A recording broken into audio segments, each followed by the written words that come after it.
Mi propio hijo me abandonó en el Aeropuerto Internacional de la Ciudad de México, como si yo fuera un objeto no deseado.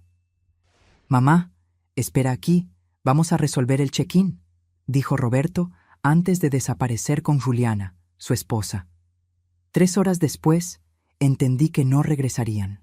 Yo, Elena Vieira, 65 años, profesora jubilada, estaba sola con $200 en la cartera y el corazón destrozado. Lo que no sabían era que esta señora de cabello canoso estaba a punto de demostrar que la experiencia supera la crueldad. Pero antes de continuar, verifica si ya estás suscrito al canal y escribe en los comentarios: ¿desde dónde estás viendo este video? Nos encanta saber hasta dónde están llegando nuestras historias.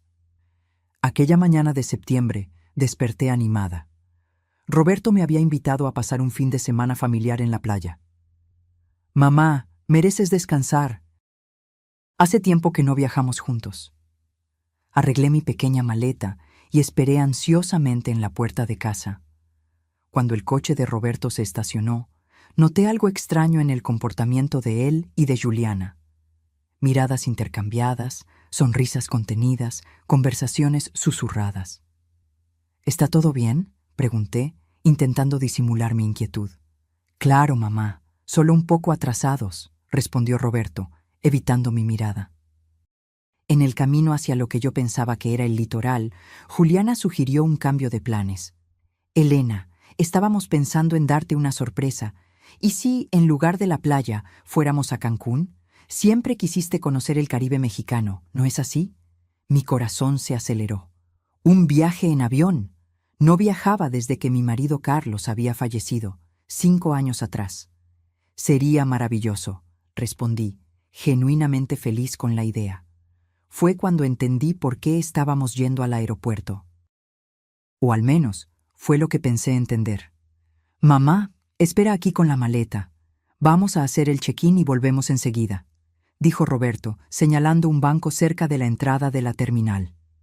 «¿No quieres que vaya contigo?», pregunté confundida. «No hace falta». «Tranquila, que lo resolvemos todo rapidísimo», respondió Juliana con una sonrisa que ahora reconozco como falsa. Se alejaron, conversando en voz baja, y algo en mi interior sonó como una alarma, pero lo ignoré. Al fin y al cabo, era mi hijo, mi único hijo. 1 hora pasó. Después, 2. En la tercera hora, una empleada del aeropuerto se acercó, al ver a una señora sola desde hacía tanto tiempo. «¿La señora está esperando a alguien?». «Mi hijo y mi nuera. Fueron a hacer el check-in», respondí, la voz ya temblorosa por la sospecha que comenzaba a corroerme por dentro. «¿Qué aerolínea?», preguntó ella, amablemente. Fue cuando me di cuenta de que ni siquiera eso sabía. No me habían dicho a dónde íbamos exactamente, qué vuelo, nada. La empleada me acompañó hasta el mostrador de información y después de varios intentos de localizar mi nombre en alguna lista de pasajeros, la dura realidad se impuso. No había ninguna reserva para Elena Vieira en ningún vuelo de aquel día. Intenté llamar a Roberto. Buzón de voz. Mensajes sin respuesta. Después de otra hora intentando contactarlos, recibí un único mensaje. «Mamá, no podíamos más. La casa es nuestra ahora. Dejamos dinero suficiente para que vuelvas al asilo». ¿Asilo? Yo no vivía en ningún asilo. Vivía en mi propia casa, comprada con el sudor del trabajo mío y de Carlos durante 35 años como profesores. La casa que, aparentemente, Roberto ahora consideraba suya. Me senté nuevamente en aquel mismo banco, con las piernas temblorosas, intentando procesar la traición. La gente pasaba apurada, arrastrando maletas, viviendo sus vidas normales mientras mi mundo se desmoronaba. Fue cuando noté un detalle. Mi bolso estaba más ligero. Mis documentos habían desaparecido.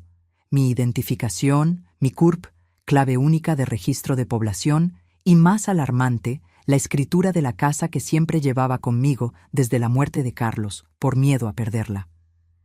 Allí, sola en uno de los lugares más concurridos de Ciudad de México, entendí que había sido víctima no solo de abandono, sino de un golpe meticulosamente planeado por mi propia sangre.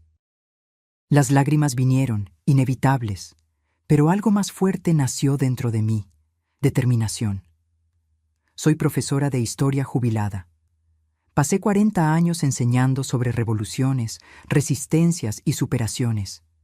Era hora de aplicar esas lecciones en mi propia vida. Con los $200 que dejaron conmigo, compré un boleto de autobús de vuelta a casa. Durante las 4 horas de viaje, no lloré más, planeé, porque Roberto y Juliana creían que estaban lidiando con una anciana indefensa. No tenían idea de que acababan de despertar a una guerrera que solo estaba dormida por la comodidad de la confianza familiar. Y ahora, esa guerrera estaba volviendo a casa, no para implorar por un lugar que era suyo por derecho, sino para recuperar todo lo que intentaron robar: mi dignidad, mi casa y principalmente mi independencia. Lo que no esperaban era que esta señora de 65 años hubiera guardado por precaución todas las copias de los documentos en una caja de seguridad del banco. Y más, que yo hubiera documentado cada transferencia sospechosa, cada conversación extraña, cada comportamiento inusual en los últimos meses. Roberto pensaba estar 3 pasos por delante, pero yo, silenciosamente, siempre estuve observando el tablero completo. Mi venganza no sería ruidosa ni impulsiva. Sería calculada, fría y devastadora, como las lecciones de historia que enseñé sobre los grandes estrategas. Y comenzaría exactamente en el momento en que ellos menos lo esperasen, cuando se sintieran seguros de la victoria. El autobús seguía por la carretera mientras yo miraba por la ventana, determinada. Roberto había aprendido mucho conmigo durante la vida, pero claramente no absorbió la lección más importante. Nunca subestimes a una mujer que sobrevivió a todas las tormentas que la vida le impuso. Cuando descendí del autobús aquella noche, mi ciudad parecía diferente. O tal vez era yo quien estaba diferente. No fui a casa inmediatamente. Sabía que Roberto y Juliana estarían allí, saboreando su aparente victoria. En lugar de eso, me dirigí al único lugar donde sabía que encontraría ayuda incondicional: la casa de Margarida, mi amiga de 40 años y ex colega de profesión. «Elena, ¿qué te pasó?», exclamó ella al abrir la puerta y verme parada allí, con una maleta pequeña y ojeras profundas. Durante un té caliente en la acogedora cocina de Margarida, le conté todo. Ella escuchó en silencio, con los ojos cada vez más abiertos con cada detalle de la traición. «Tienes que ir a la policía ahora mismo», dijo cuando terminé. «No», respondí con una calma que me sorprendió incluso a mí. «Todavía no. Primero, necesito entender exactamente lo que hicieron». Aquella misma noche, accedí a mi banca en línea en el notebook de Margarida. Como sospechaba, grandes sumas habían sido transferidas en los últimos meses. Roberto tenía acceso a mis cuentas desde que Carlos había fallecido, para ayudar a administrar mamá, y se aprovechó de ello. Los extractos mostraban compras en tiendas de lujo, pagos de coches, viajes, todo con mi dinero. Pero el golpe principal estaba en documentos que encontré al visitar el banco a la mañana siguiente. Roberto había iniciado un proceso de transferencia de la casa a su nombre, usando un poder notarial que yo nunca firmé. La falsificación era evidente para mí, pero lo suficientemente convincente para un sistema que rara vez cuestiona cuando un hijo dedicado se encarga de los asuntos de la madre anciana. Durante una semana me alojé con Margarida mientras reunía pruebas. Descubrí que Roberto y Juliana habían contratado incluso a un trabajador social para evaluar mi capacidad mental, pagando por un informe falso que sugería que yo sufría de demencia precoz. Esta era la pieza final del rompecabezas: declararme incapaz y asumir el control total sobre mis bienes. «Esto es criminal», comentó Margarida mientras revisábamos los documentos. «Podrías acabar con ellos en la justicia». «Y lo haré», respondí, «pero no solo en la justicia formal. Quiero que sientan cada segundo de la humillación que intentaron imponerme». Busqué al doctor Paulo, un abogado especializado en derecho del adulto mayor que había dado conferencias en la escuela donde yo enseñaba. Él escuchó mi historia con indignación profesional. «Señora Elena, esto es más común de lo que imagina. La violencia patrimonial contra adultos mayores, especialmente practicada por familiares, es una epidemia silenciosa. Me explicó todas las medidas legales que podríamos tomar, pero también advirtió: el proceso legal puede ser lento. Mientras tanto, ellos continuarán en su casa usando sus recursos. Tengo un plan para eso también, respondí sorprendiéndolo. En los días siguientes, monté mi estrategia. Primero, con la ayuda del doctor Paulo, hicimos una denuncia policial por robo de documentos y falsedad ideológica. Después, conseguimos una orden judicial urgente para bloquear cualquier transacción que involucrara mis bienes. Pero yo sabía que eso no sería suficiente para golpearlos donde realmente importaba, en el orgullo.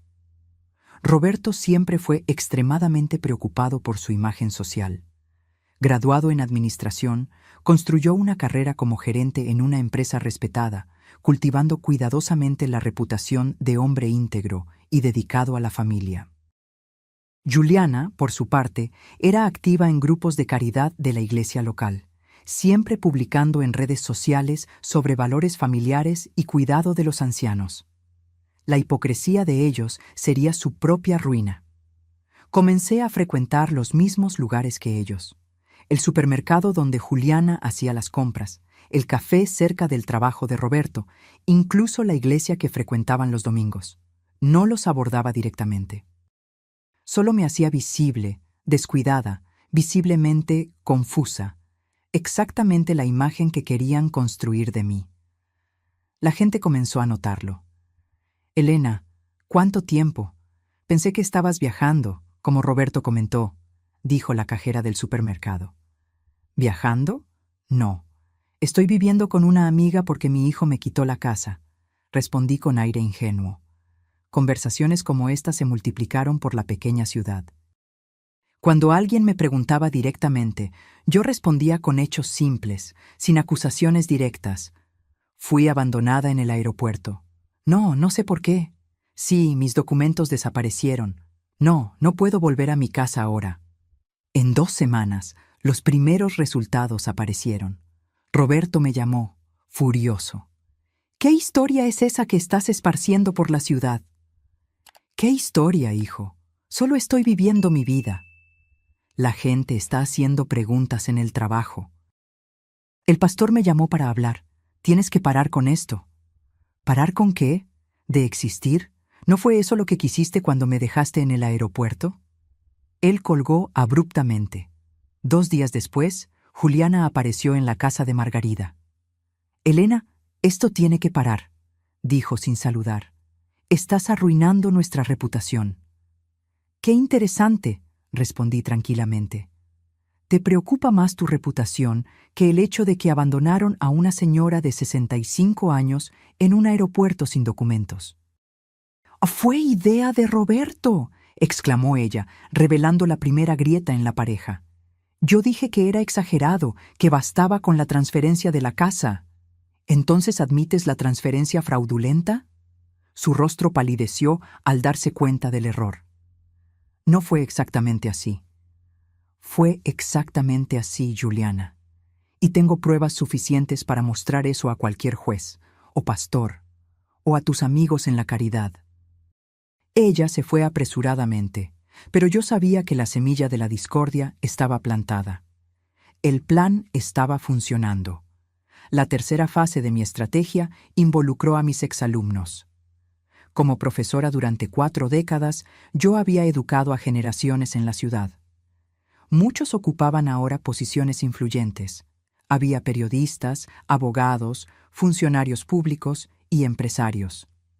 Organicé un café para matar las nostalgias en la casa de Margarida. 20 exalumnos asistieron, ansiosos por volver a ver a la querida profesora. Entre pasteles y recuerdos, compartí naturalmente mi situación. «No quiero perjudicar a mi hijo», expliqué con lágrimas genuinas. «Solo quiero entender por qué sucedió esto y recuperar lo que es mío por derecho». El efecto fue inmediato. Claudia, editora del periódico local, pidió hacer un reportaje sobre violencia patrimonial contra adultos mayores. Marcos, gerente del banco donde Roberto tenía cuenta, se ofreció a verificar irregularidades. Teresa, trabajadora social legítima, prometió hacer un informe verdadero sobre mi capacidad mental. La red de apoyo que construí durante toda la vida estaba ahora movilizándose a mi alrededor, no por venganza, sino por justicia, y por primera vez desde el abandono en el aeropuerto, sentí que no estaba sola en esta batalla. A la mañana siguiente, recibí una llamada inesperada. Era Marta, suegra de Roberto y madre de Juliana.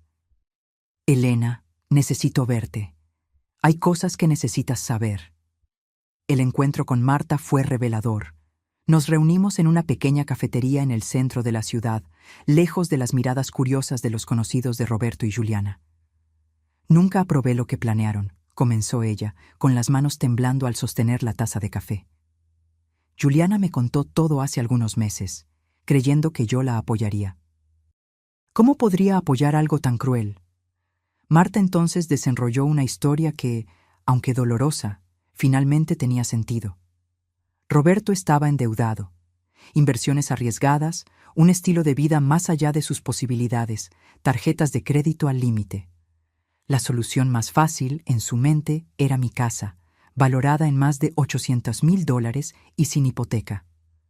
El plan inicial era convencerte de vender y vivir con ellos, explicó Marta.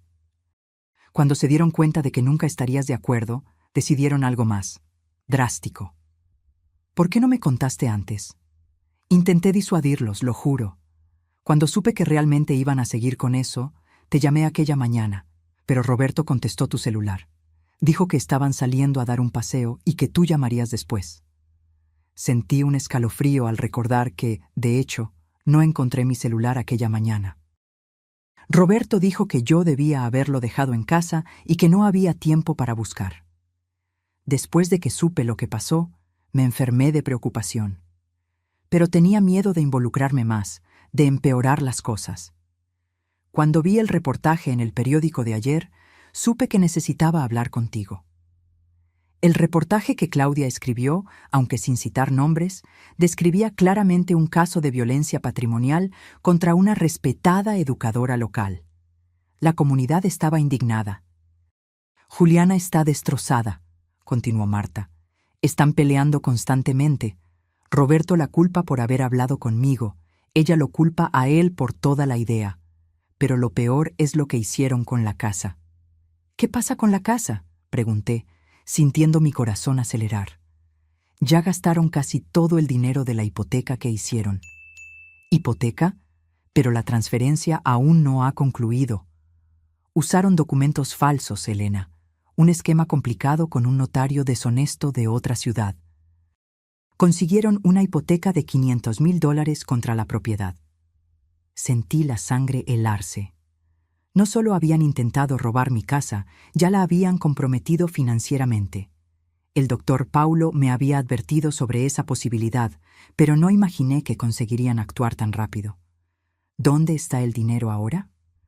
Parte fue para pagar deudas, parte para un coche nuevo para Roberto, parte para reformas en la casa, tu casa.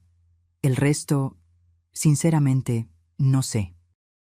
Salí de aquel encuentro con una mezcla de shock y determinación renovada.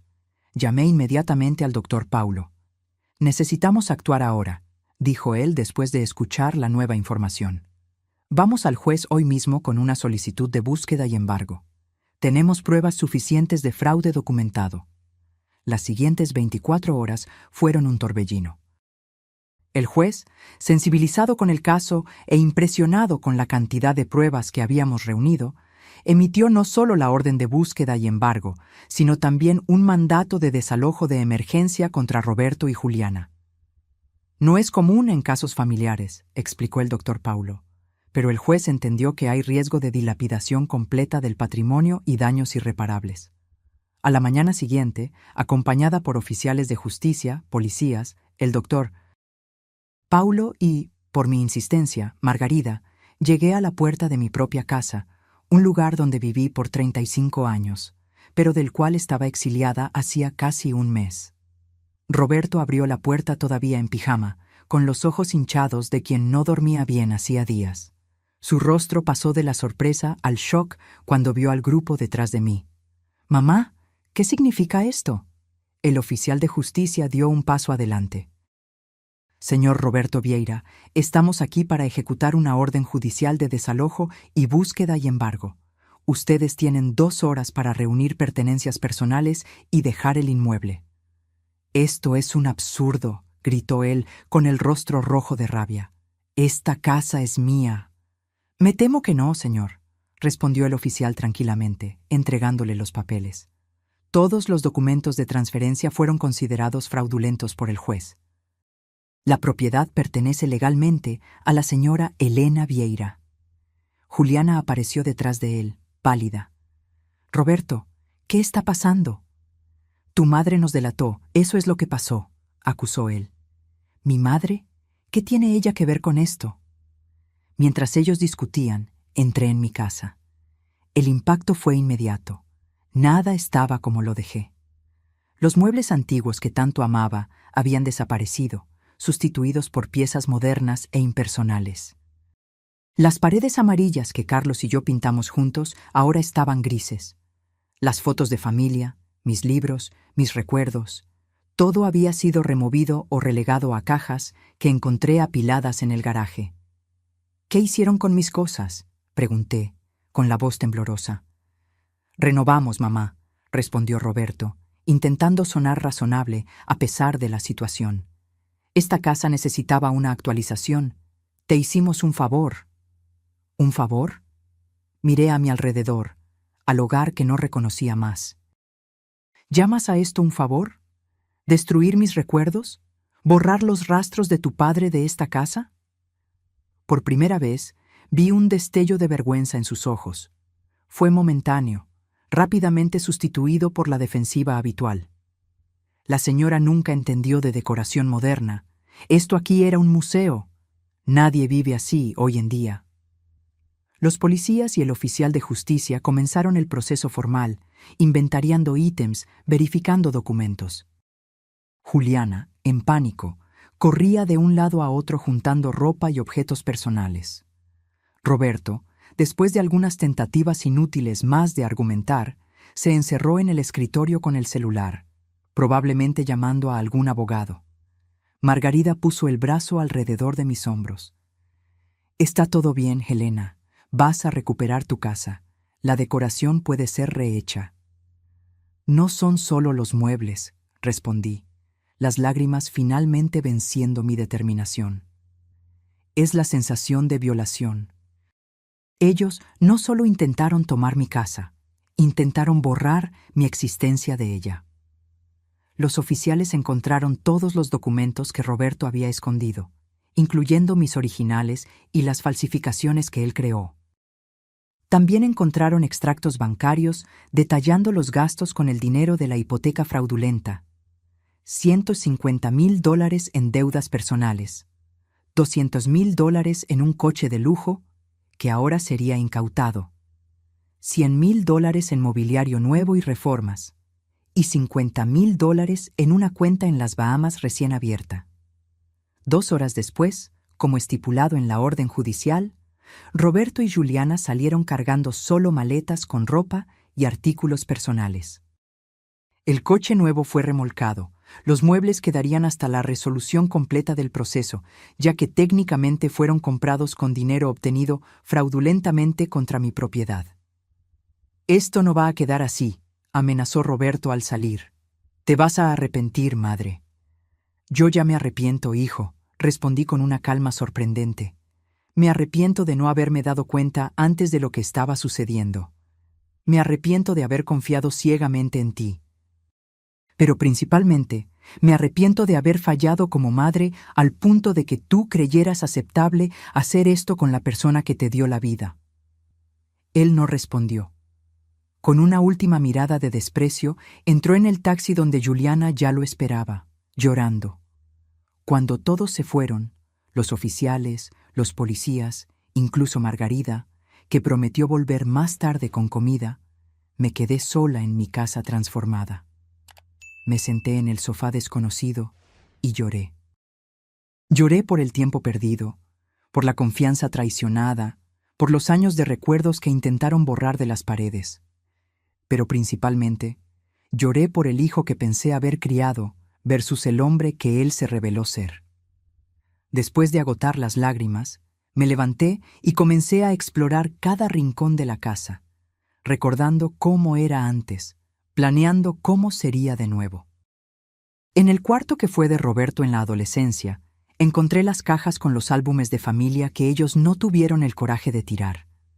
Me senté en el suelo, hojeando fotos de un niño sonriente que un día conocí, intentando entender dónde todo salió mal.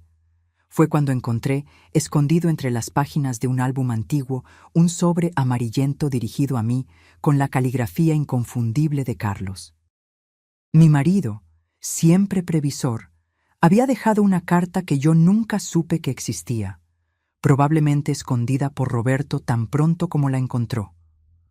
Con manos temblorosas, abrí el sobre y comencé a leer palabras escritas 5 años atrás, pero que parecían dolorosamente proféticas para el momento actual. Mi querida Elena, si estás leyendo esta carta, significa que ya partí y que algo serio sucedió para que la encuentres. Espero que haya sido por casualidad, durante una limpieza nostálgica y no por necesidad. Pero conozco a nuestro hijo mejor de lo que piensas y temo que un día esta carta pueda ser necesaria. Roberto siempre fue ambicioso desde niño.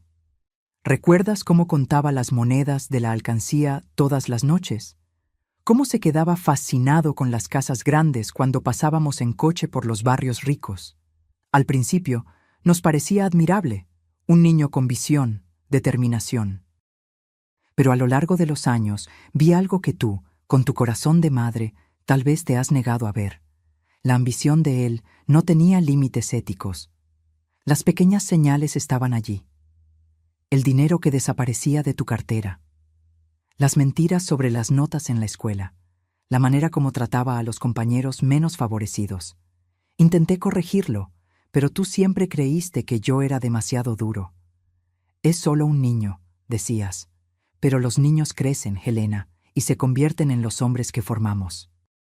En los últimos años, Roberto me buscó varias veces para discutir planeación sucesoria, como él llamaba.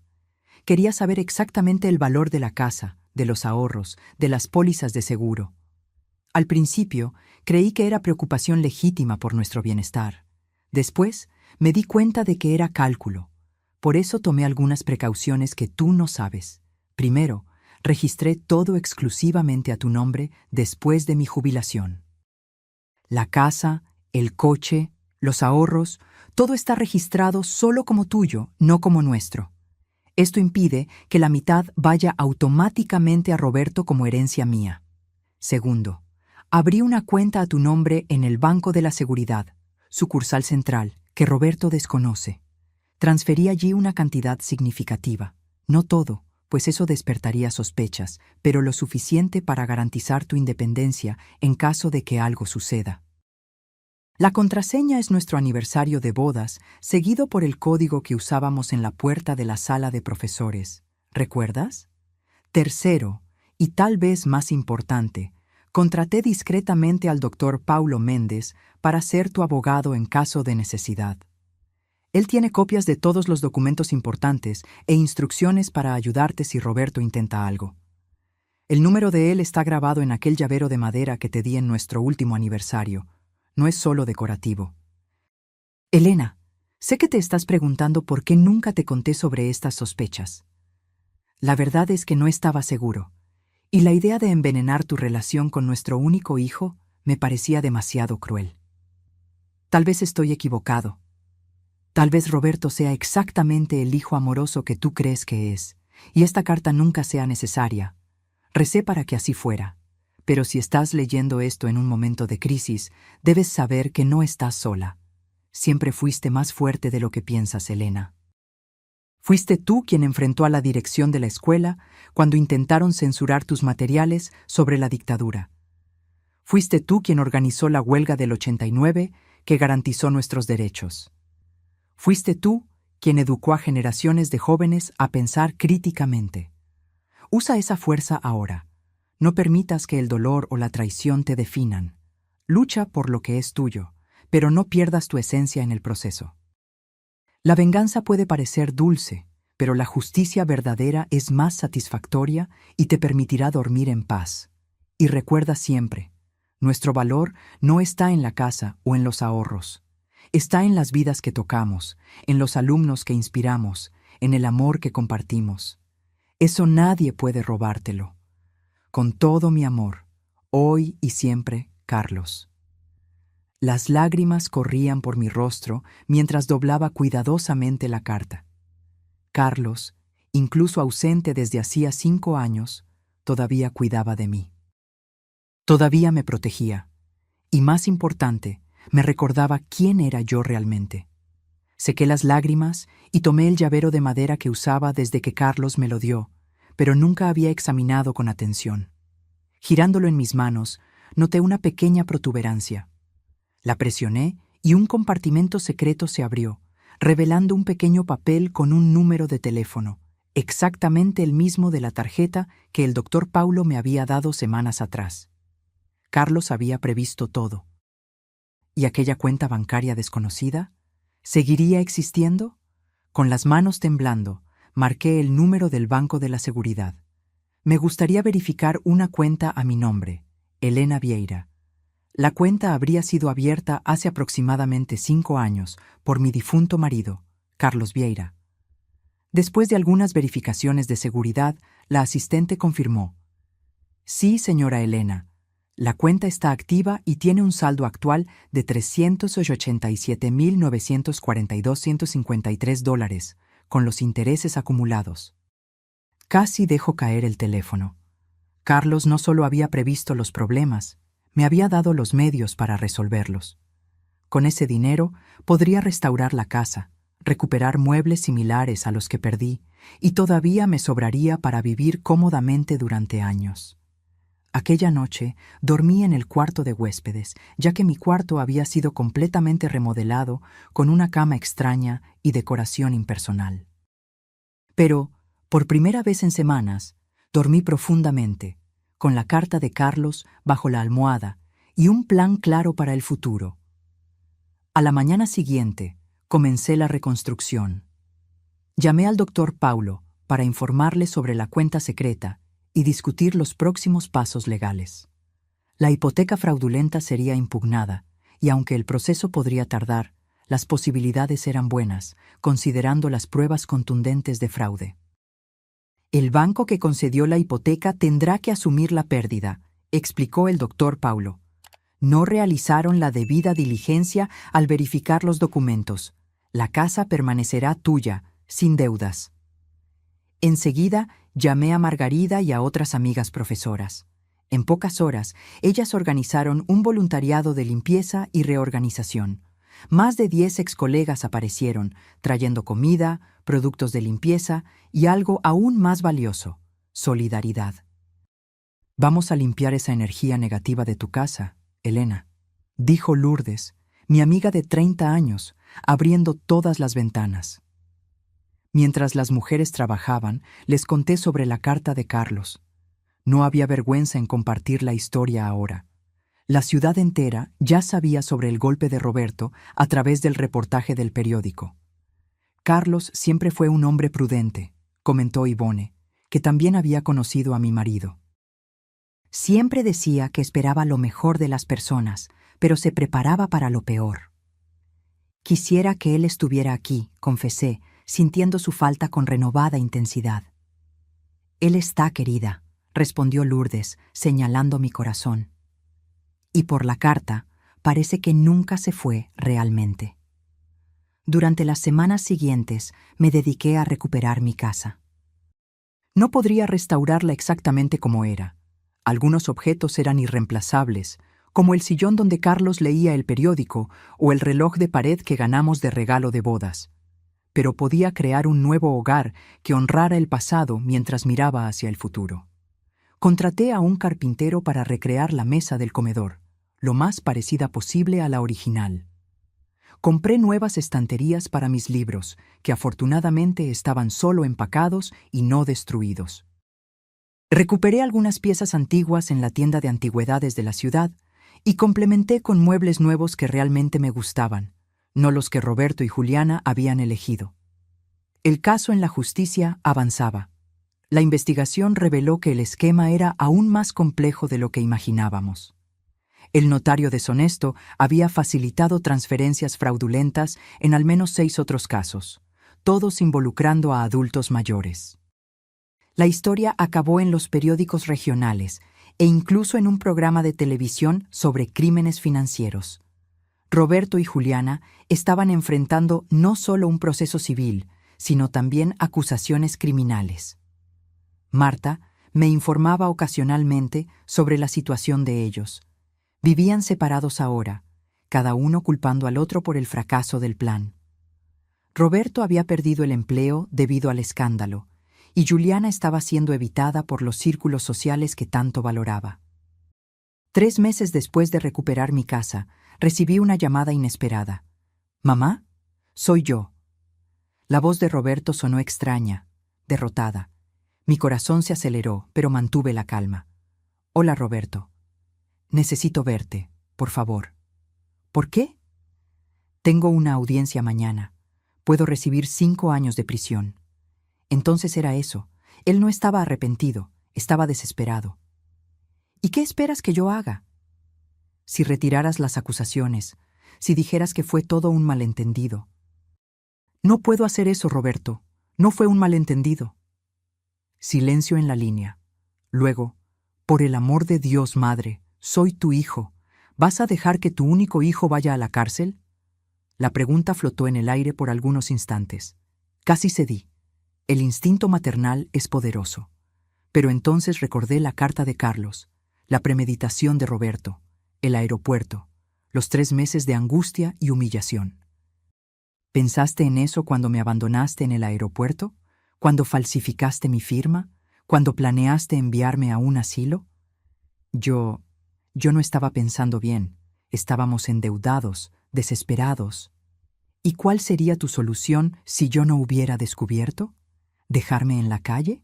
¿O peor? Él no respondió, lo que fue respuesta suficiente. Roberto, tú elegiste este camino. Ahora tienes que enfrentar las consecuencias. ¿Entonces es así? ¿Sin perdón, sin segunda oportunidad? Respiré hondo antes de responder. El perdón es una jornada, no un evento. Tal vez un día consiga perdonarte completamente. Pero la confianza es diferente. Necesita ser reconquistada con acciones, no con palabras desesperadas cuando estás acorralado. «¿Qué quieres que haga?», preguntó, la voz ahora embargada. «Quiero que asumas responsabilidad por lo que hiciste. Enfrenta las consecuencias legales. Reflexiona sobre tus elecciones. Y cuando estés realmente listo para una reconciliación auténtica, no por necesidad, sino por verdadero arrepentimiento, entonces podemos hablar de nuevo». Colgué el teléfono con manos temblorosas, lágrimas silenciosas escurriendo por mi rostro. A pesar de todo, él todavía era mi hijo, el niño que cargué por 9 meses, que enseñé a andar, a leer, a soñar. Dolía profundamente negarle lo que pedía. Pero sería aún más doloroso permitir que escapara de las consecuencias de sus acciones sin arrepentimiento real. Eso solo reforzaría que el comportamiento era aceptable. En la semana siguiente, acompañada por el doctor Paulo, asistí a la audiencia. Roberto me vio. Nuestras miradas se cruzaron brevemente antes de que él desviara la suya, avergonzado. Aceptó un acuerdo con la fiscalía.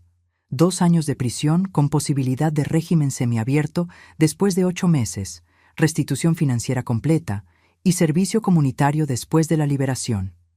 Juliana recibió una sentencia suspendida con servicio comunitario obligatorio, ya que las pruebas sugerían que, aunque cómplice, ella había sido menos activa en la planeación. Marta me agradeció por no pedir pena máxima para su hija.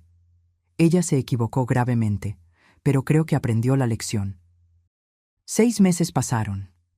Mi casa estaba completamente restaurada, no como copia exacta de lo que fue, sino como un nuevo hogar que reflejaba tanto mis recuerdos como mi nueva realidad. volví a dar clases como voluntaria en un proyecto para alfabetización de adultos mayores. Encontré propósito en ayudar a personas que, como yo, frecuentemente son subestimadas por la sociedad. Una tarde, recibiendo a mis alumnos para un té conmemorativo al final del semestre, oí el timbre. Era Marta. Helena, disculpa aparecer sin avisar. Roberto me pidió que te entregara esto. Me extendió un sobre simple con mi nombre escrito en la letra inconfundible de mi hijo. Le agradecí y lo guardé para leer después de que mis invitados se fueran. Por la noche, sola en el balcón que había reformado con colores vibrantes, una elección que el antiguo Roberto habría criticado como cosa de vieja, abrí el sobre. La carta de Roberto era extensa, escrita a mano en varias páginas. Diferente de las comunicaciones rápidas y digitales que él siempre prefirió, el esfuerzo de escribir manualmente ya indicaba un cambio. Mamá, escribo esta carta desde el lugar más improbable, una celda de prisión que comparto con otros 3 hombres. Nunca imaginé estar aquí, pero tal vez este sea exactamente el lugar donde yo necesitaba estar para finalmente ver la verdad. En los primeros meses, culpé a todos menos a mí mismo. Culpé a Juliana por no haber sido lo suficientemente discreta. Culpé al notario por no haber hecho documentos más convincentes.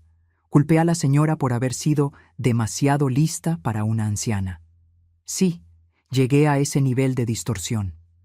Entonces, durante una sesión de terapia obligatoria, parte de mi sentencia, el psicólogo me hizo una pregunta simple. ¿Qué hizo tu madre para merecer lo que tú planeaste para ella? Me quedé en silencio por mucho tiempo, buscando justificaciones. La señora era terca con el dinero. No entendía nuestras necesidades modernas. Estaba demasiado apegada a aquella casa antigua. Pero cuanto más intentaba justificar, más vacías sonaban mis excusas. La verdad, que estoy finalmente listo para admitir, es que la señora no hizo nada para merecer mi traición. Por el contrario, dedicó su vida a darme educación, amor, oportunidades. Sacrificó sus propios sueños para que yo pudiera realizar los míos. ¿Y cómo retribuí? Con avaricia, manipulación y crueldad. El psicólogo me ayudó a entender que mi comportamiento no comenzó de la nada. Siempre estuve obsesionado por el estatus, por las apariencias. Creía que merecía más, que las reglas normales no se aplicaban a mí, que el fin justificaba los medios. Culpé a mis problemas financieros, pero la verdad es que mi avaricia era insaciable. Aunque tuviéramos 5 casas como la tuya, yo probablemente todavía querría más. Hoy entiendo que el plan de abandonarte en el aeropuerto no fue solo criminal, fue inhumano. Dejar a mi propia madre, de 65 años, sin documentos, sin apoyo, como si fuera un objeto descartable. ¿Cómo pude? ¿Cómo me convertí en este monstruo? No espero tu perdón. Sinceramente no creo que lo merezca. Pero quiero que sepas que estoy trabajando para convertirme en una persona mejor. Alguien que pueda un día mirarse al espejo sin vergüenza. Alguien que honre el sacrificio que la señora y mi padre hicieron por mí, en lugar de traicionarlo. Si un día, cuando yo salga de aquí, la señora permite que yo demuestre este arrepentimiento con acciones, seré eternamente agradecido. Si no, lo entenderé. En ambos casos, pasaré el resto de la vida intentando compensar el mal que causé, a ti y a todos los que lastimé con mi arrogancia y egoísmo. Con profundo arrepentimiento y respeto tardío, Roberto. Leí la carta 3 veces, las emociones oscilando entre escepticismo, esperanza, dolor y un tímido alivio. ¿Sería sincero o solo otra manipulación de un hombre desesperado por mejorar su situación? No tenía respuestas todavía, solo la certeza de que necesitaba tiempo para procesar esas palabras. Guardé la carta en la gaveta del escritorio y decidí que no respondería inmediatamente. El tiempo diría si el arrepentimiento de Roberto era genuino. En las semanas siguientes recibí 2 cartas más de él. No mencionaban perdón o peticiones, solo compartían reflexiones sobre su infancia, recuerdos de momentos familiares y observaciones sobre su proceso terapéutico en la prisión. Parecía estar realmente haciendo un trabajo interno, aunque fuera imposible tener certeza a distancia. Después de 3 meses de correspondencia unilateral, decidí responder. Mi carta fue breve. Roberto, recibí tus cartas. No puedo decir que estoy lista para perdonar completamente, pero reconozco tus esfuerzos para reflexionar sobre tus acciones. Eso es un comienzo. Me preguntas sobre mi día a día. Retomé la enseñanza como voluntaria. Estoy ayudando a adultos mayores a aprender a leer y escribir. Es gratificante ver a personas de mi edad o mayores descubriendo nuevos mundos a través de las palabras. La casa está diferente ahora. No intenté recrear exactamente lo que era antes. Algunas cosas, cuando se rompen, no vuelven a la forma original. Pero creamos algo nuevo a partir de los fragmentos. Encontré la carta que tu padre dejó para mí. Él siempre fue más perspicaz sobre ti de lo que yo quise admitir. Tal vez ambos fallamos contigo de maneras diferentes. Él siendo demasiado duro, yo demasiado permisiva. Los extremos rara vez producen equilibrio. No sé qué le depara el futuro a nuestra relación. Por ahora, estoy dispuesta a continuar esta correspondencia, un paso a la vez. Elena. Nuestro intercambio de cartas continuó por meses. Gradualmente, Roberto comenzó a hacer preguntas sobre Carlos, sobre nuestra vida antes de que él naciera, sobre elecciones que hicimos como padres. Me di cuenta de que, tal vez por primera vez, él estaba realmente interesado en entender quiénes éramos como personas, no solo como figuras parentales que existían para atender sus necesidades. 8 meses después de su prisión, Roberto consiguió la progresión al régimen semiabierto. Podía trabajar durante el día, volviendo a la prisión por la noche. Consiguió un empleo como asistente administrativo en una pequeña empresa. Nada comparado con el cargo gerencial que tenía antes, pero era un nuevo comienzo. Fue cuando recibí una llamada de él. «Mamá, ¿puedo visitarte el próximo domingo? Entiendo si es muy pronto». Hesité. ¿Estaba lista para verlo personalmente? ¿Para enfrentar al hijo que había planeado mi exilio? «Ven a almorzar», respondí finalmente. Mediodía. El domingo llegó con una ansiedad casi palpable. Preparé una comida simple: arroz, frijoles, la lasaña que a él le gustaba en la infancia. Nada extravagante, pero suficiente para indicar que no era solo una visita formal. A las 11:55 sonó el timbre. Roberto estaba puntual, algo raro en el pasado. Abrí la puerta y el shock fue inmediato. Mi hijo había cambiado drásticamente. Más delgado, cabellos canosos en las sienes que no estaban allí antes, ojeras profundas. Los 8 meses de prisión habían cobrado su precio físico. Pero fue su mirada lo que más me impactó. Los ojos arrogantes que siempre parecían evaluar todo con desdén, ahora estaban bajos, casi humildes. «Hola, mamá», dijo simplemente, sin intentar un abrazo, respetando el espacio que yo no había ofrecido todavía. «Entra, Roberto». Él me siguió hasta la sala, mirando a su alrededor con curiosidad. La casa está diferente, más colorida. Sí, decidí que era hora de cambios. Combina contigo. Siempre te gustaron los colores vivos, recuerdo tu ropa de profesora. Este comentario me sorprendió. Roberto raramente notaba detalles sobre mí. El almuerzo comenzó tenso, con conversaciones superficiales sobre el clima, las noticias, mi trabajo voluntario. Evitábamos al elefante en la sala. Todo lo que había sucedido, todo lo que todavía necesitábamos procesar. Fue Roberto quien finalmente rompió la barrera. «Mamá, sé que las palabras no son suficientes, pero necesito decirte personalmente. Lo siento mucho, profunda, verdaderamente arrepentido». Puse los cubiertos en la mesa, observándolo atentamente. «¿Por qué, Roberto?» Es lo que nunca entendí. ¿Por qué llegar a tal extremo? Podrías haber pedido ayuda financiera. Podrías haber sido honesto sobre tus dificultades. Él respiró hondo, los ojos fijos en la comida que apenas había tocado. No fue solo por dinero, aunque me convencí de eso en la época. Fue orgullo, vergüenza. No conseguía admitir que había fracasado financieramente, que había tomado malas decisiones. Era más fácil tomar lo que creía que merecía que admitir que no lo merecía. ¿Y eso justificaba abandonarme como basura? Nada lo justifica, respondió inmediatamente. Absolutamente nada. Me convertí en un monstruo, mamá. Construí una fortaleza de justificaciones. Me convencí de que estaba haciendo lo necesario, que en el fondo la señora estaría bien, que tal vez sería incluso mejor para ti estar en un lugar adecuado para tu edad. Un asilo.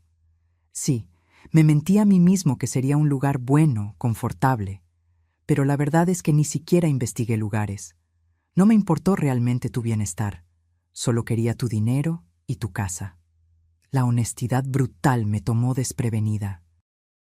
No había más excusas, solo la verdad cruda. ¿Qué cambió, Roberto? ¿Cómo sé que esto no es solo otro plan, otra manipulación? Él levantó los ojos, encontrando los míos por primera vez. No puedes saberlo con certeza. Yo mismo estoy aprendiendo a confiar en ese cambio. Todo lo que puedo ofrecer son acciones consistentes a lo largo del tiempo, no promesas vacías. Nos quedamos en silencio por algunos minutos, cada uno absorbiendo el peso de aquella conversación. ¿Qué pasó con Juliana?, pregunté finalmente, cambiando ligeramente el tema. Nos divorciamos. Ella volvió a la casa de su madre permanentemente. Está haciendo terapia también. ¿Y tu futuro? ¿Tienes planes? Estoy reconstruyendo desde cero. Cuando termine mi pena, pretendo trabajar con educación financiera para personas endeudadas, usar mi propia historia como alerta, mostrar que la avaricia y los atajos ilegales solo llevan a la destrucción. Asentí, todavía cautelosa, pero notando la ausencia de grandiosidad en sus planes. Una buena señal. El antiguo Roberto habría hablado de reconstruir un imperio, de probarles a todos que todavía era exitoso. Cuando él estaba a punto de irse, al final de la tarde, se detuvo en la puerta. «Mamá, no espero volver a nuestra antigua relación. Sé que rompí algo precioso e irreemplazable, pero si me lo permites, me gustaría construir algo nuevo. No como hijo que exige, sino como persona que respeta a otra persona. Un paso a la vez». «Un paso a la vez», concordé. «Es todo lo que puedo ofrecer ahora». Él asintió, aceptando esos términos limitados con una humildad que jamás había demostrado antes. En los meses siguientes, Roberto cumplió su palabra. Visitas quincenales, siempre respetuosas, siempre manteniendo distancia emocional apropiada. Pequeños gestos. Arreglar un grifo roto, ayudar a cargar compras pesadas, sin exigir reconocimiento o gratitud. Comenzó a asistir a un grupo de apoyo para personas con comportamiento compulsivo financiero. Inició un blog anónimo compartiendo su jornada de recuperación y alertando sobre los peligros de la avaricia descontrolada. Un año después de su liberación definitiva, recibí una invitación inesperada. Roberto había organizado una ceremonia de graduación para los adultos mayores del proyecto de alfabetización donde yo trabajaba. Consiguió donaciones de empresas locales, organizó un pequeño cóctel, certificados impresos, incluso un fotógrafo voluntario. ¿Por qué?, pregunté cuando él me contó sobre la sorpresa. Porque tu trabajo importa, porque esas personas merecen reconocimiento, porque quiero apoyar lo que es importante para ti, sin tomar para mí, sin controlar, solo contribuyendo. La ceremonia fue un éxito. 20 adultos mayores, entre 70 y 92 años, recibiendo sus certificados de alfabetización, muchos llorando por finalmente poder leer y escribir. Roberto permaneció discretamente entre bastidores, ayudando con la logística, nunca buscando crédito o atención. Al final de la noche, mientras los invitados se iban, lo encontré organizando las sillas. «Gracias por esto», dije sinceramente. Significó mucho para ellos y para mí. «Fue un placer, mamá». Verte enseñar es inspirador, siempre lo fue. Una pequeña chispa de reconexión genuina se encendió entre nosotros en aquel momento. No perdón completo, no confianza irrestricta. Esas tal vez nunca regresarían íntegramente. Pero algo nuevo y frágil comenzaba a crecer en los escombros de lo que habíamos perdido. Hoy, 3 años después del fatídico abandono en el aeropuerto, nuestra relación continúa en evolución. Roberto vive en un apartamento modesto, trabaja en una ONG de educación financiera y mantiene una vida simple. No intentamos fingir que el pasado no sucedió. Él está siempre presente, como una cicatriz que ocasionalmente duele cuando el tiempo cambia. Pero aprendimos a construir algo alrededor de esa cicatriz.